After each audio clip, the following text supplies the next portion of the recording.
سمت چپ دستگاه هیدرولیک است.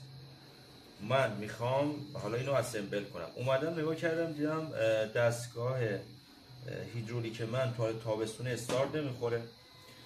خب اومدیم طبق تجربه متوجه شدیم که آقا یه مقداری مشکل داره.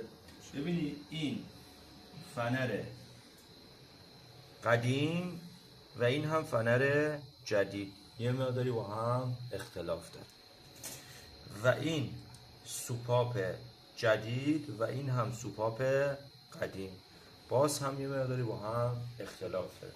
حواستون باشه کیتایی که میخرید با اون کیتای قبلی حتما مقایسه کنید تا به مشکل برنخورید. حالا من فقط اینجا چیکار میکنم؟ اورینگ اینو عوض میکنم. مهندس اورینگشو عوض کن، بقیه کار رو انجام بزن تا نه دیگه باید مهندس انجام. یه مقدار گریس هم بزن و بعد تستش کن.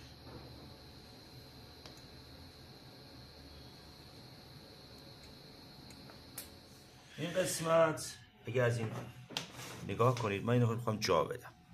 خب این قسمت خب باید بره داخل این اسلیم. خب اگه از این بالا نگاه کنم راحت میتونم این رو داخل این جا بدم. جا افتاد درسته؟ خب این فنر قدیم میاد یک بار دیگه هم میریم امتحان میکنیم. البته